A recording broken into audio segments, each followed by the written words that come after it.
नमस्कार, स्वागत आहे तुमचं माझ्या यूट्यूब चॅनलमध्ये, ज्याचं नाव आहे स्वामी भक्ती मराठी. आज आहे 1 फेब्रुवारी 2025, वार शनिवार. तर आज आलेले आहे माघ महिन्यातील गणेश जयंती. हिंदू धर्मामध्ये माघ महिना खूप महत्त्वाचा मानला जातो आणि माघ महिन्यामध्ये गणेश जयंती ही येत असते आणि गणपती बाप्पांची या दिवशी आपल्याला जास्तीत जास्त सेवा करायची असते. जास्तीत जास्त तिळाचा वापर आपल्याला या दिवशी करायचा असतो. दान देखील करायचे असते. तर या दिवशी गणपती बाप्पांना लाल फूल आणि लाल चंदन अर्पण केले जाते. कोणतेही शुभ कार्य करण्याआधी गणपती बाप्पांची आपण पूजा करत असतो. गणपती बाप्पा हे विघ्नहर्ता आहे आणि आपल्या आयुष्यातील सर्व दोष, विघ्न, संकट हे दूर करतात आणि या दिवशी गणपती बाप्पांचा जन्माचा उत्सव आपण साजरा करत असतो. तर या दिवशी गणपती बाप्पा हे खूप जास्त प्रमाणामध्ये प्रसन्न असतात आणि त्यांची सकारात्मकता ही वातावरणामध्ये पसरलेली असते आणि त्यामुळेच या दिवशी तुम्ही ज्या सेवा आणि उपासना कराल तर त्याचे शीघ्र फळ आपल्याला मिळत असते. त्यासोबतच गणपती बाप्पा या दिवशी त्यांची पंचोपचारिक पूजा केली जाते, व्रत केले जाते आणि यामुळे आपल्या आयुष्यातील अडचणी, संकट दूर होतात. आपल्या इच्छा पूर्ण होतात आणि यश देखील आपल्याला मिळते. प्रत्येक कामामध्ये आपल्याला यश मिळते आणि हा दिवस खूप महत्त्वाचा आहे आणि या दिवशी गणपती बाप्पांची विशेष पूजा आणि उपासना केल्याने जीवनातील विविध समस्या दूर होऊन जीवनात सकारात्मक बदल होतात. यासोबतच शारीरिक आणि मानसिक देखील आपल्याला फायदे होतात आणि तसेच गणपती बाप्पांना प्रसन्न करून घेण्यासाठी काही प्रभावी उपाय आणि सेवा देखील या दिवशी केल्या जातात.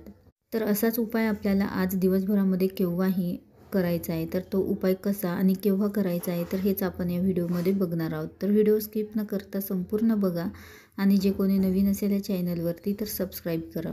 तर आज दिवसभरामध्ये आपल्याला गणपती बाप्पांची जास्तीत जास्त सेवा करायची आहे, जेणेकरून आपल्या ज्या काही समस्या, अडचणी असतील तर त्या दूर होतील. तर या उपायासाठी आपल्याला लागणार आहे 1 सुपारी. तर या उपायामुळे घरामध्ये यश, समृद्धी, धनलक्ष्मी, अष्टलक्ष्मी नांदेल, दरिद्री, गरिबी संपेल आणि घरामध्ये सुख, समृद्धी आणि समाधान येईल. तर हा उपाय दिवसभरामध्ये केव्हाही तुम्ही करू शकता. हिंदू धर्मामध्ये सुपारीला देवी स्थान प्राप्त आहे आणि गणपती बाप्पांचं प्रतिकात्मक रूप देखील सुपारीला मानले जाते आणि त्यामुळेच गणपती बाप्पांना सुपारी ही खूप प्रिय आहे आणि त्यामुळेच आपल्याला सुपारीचा हा उपाय आपल्याला करायचा आहे.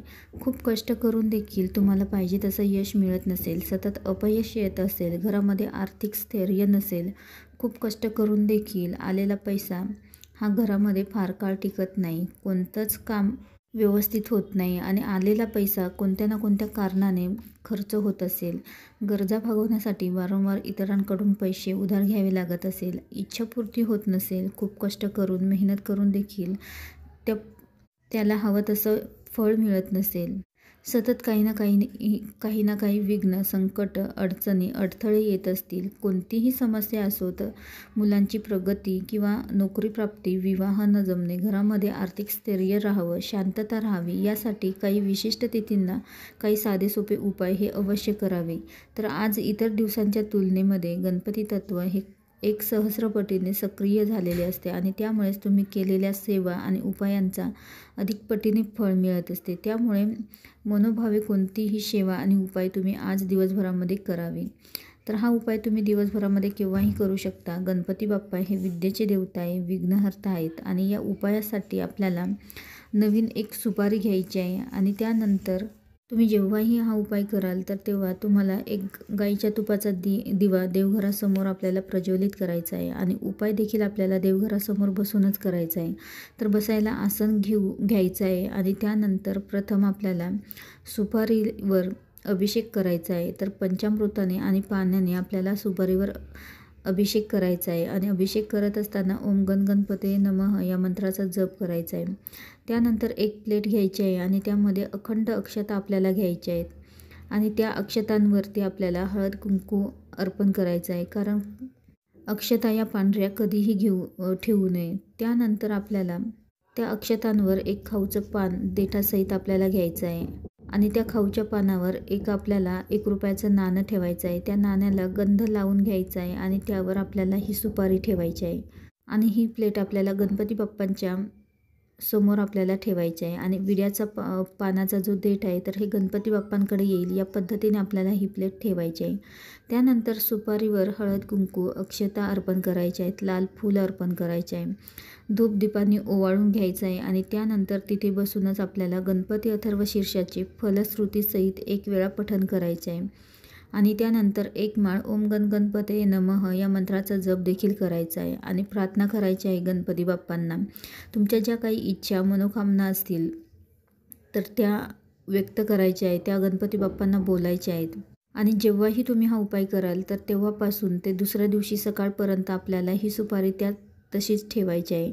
दुसऱ्या दिवशी सकाळी उठल्यानंतर स्नान झाल्यानंतर आपल्याला रोजची देवपूजा करण्याआधी आपल्याला ही प्लेट उचलून घ्यायची आहे आणि त्यामधील जे खाऊचे पान आहे तर ते तुम्हाला निर्माल्यामध्ये टाकायचं आहे आणि जी सुपारी आणि तांदूळ आहेत त्यासोबत 1 रुपयाचं नाणं आहे तर ते उचलून घ्यायचं आहे आणि एक लाल कपडा घ्यायचा आहे आणि त्यावर प्रथम आपल्याला त्यातील जे तांदूळ आहे तर ते थोडेसे तांदूळ त्या कपड्यावर आपल्याला टाकायचे आहे. तर त्यातील तुम्ही फक्त 11 तांदूळ घेतले तरीही चालेल आणि ते त्या कपड्यावर ठेवायचे आहे. त्यावरती आपल्याला 1 रुपयाचं नाणं ठेवायचं आहे आणि त्यावरती आपल्याला ती सुपारी ठेवायची आहे आणि त्याची एक पोटली बनवायची आहे आणि ही आपल्या मुख्य दरवाजाच्या मुख्य प्रवेशद्वाराच्या आतल्या बाजूने आपल्याला बांधायची आहे.